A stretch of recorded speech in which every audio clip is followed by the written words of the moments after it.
Hey there, swarmers! Welcome back to the hive. We hope you're staying well and healthy out there in this crazy world. And remember, this includes looking after your mental health.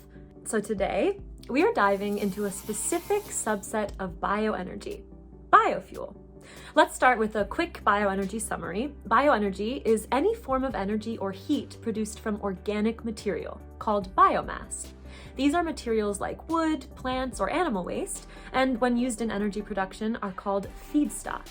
The outputs are either heat in its raw form or heat used to produce electricity or a gas or a liquid. If it's gas or liquid, it's classified specifically as biofuel.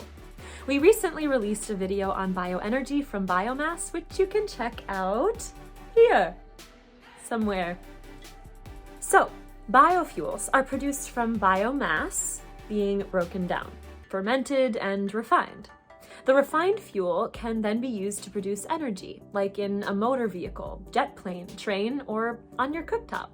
There are 3 generations of biofuels. First-gen biofuels are made with sugar crops like sugarcane, starch crops like corn and sorghum, oilseed crops like soybean and canola, and animal fats. Sugar and starch crops are converted to bioalcohols, most commonly ethanol, through a fermentation process. And during fermentation, microorganisms like bacteria and yeast metabolize the plant sugars.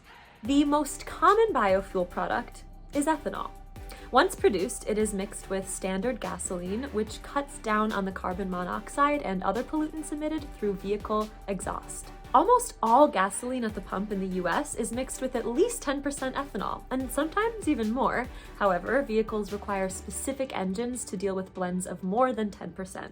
The production of ethanol has historically needed large-scale monoculture farming, which has led to criticisms around food prices being driven up, land degradation, and land use for energy versus food. There's also large water consumption for growing the crops. These are valid concerns. And then we must also consider that the production process and use of the end product still results in GHG emissions.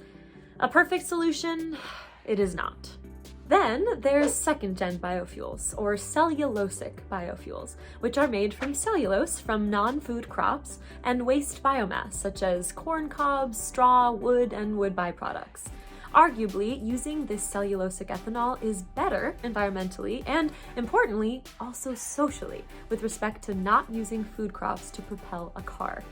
But could there be enough waste product to power the nation's vehicles and planes? Unlikely.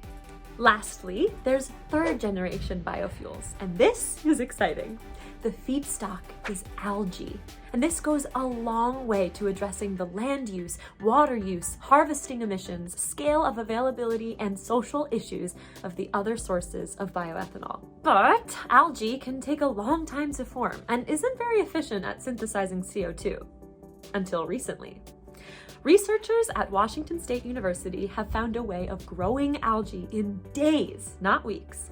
And further research, funded by ExxonMobil, have discovered a way to genetically modify the algae to double the rate of CO2 absorption.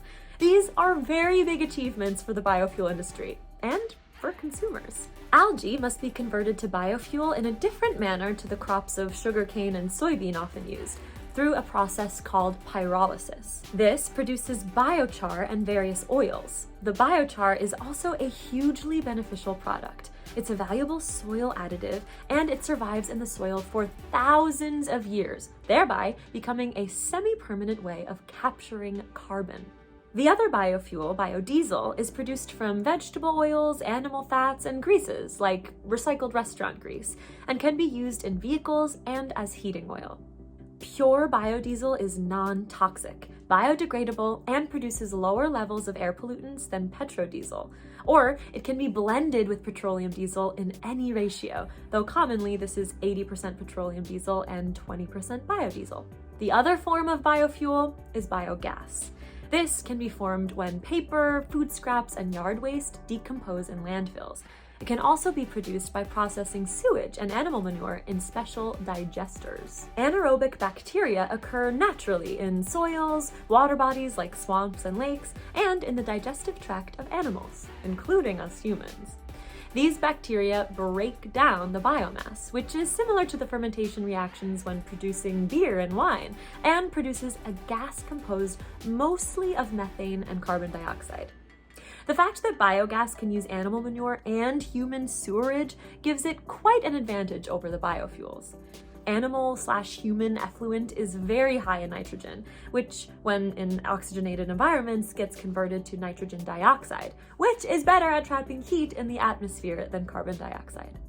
Methane is also a very damaging greenhouse gas, but by producing biogas, the production of nitrogen dioxide is avoided, and the methane produced is not released into the atmosphere because it is burned, therefore only producing carbon dioxide and water.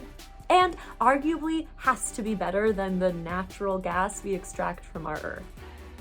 So, like everything in our decarbonization efforts and aims to be more sustainable, there is no simple black and white answer. But using resources we already have and which would otherwise be wasted certainly seems like a wonderful idea. And we are extremely thankful that we have so many clever, brilliant scientists working hard on these issues. Thank you for joining us, Swarmers. We so look forward to giving you some more information about another aspect of climate science, climate change, or a sustainable lifestyle next time. Stay safe out there, y'all. Stay healthy, stay sustainable, and we'll see you next time.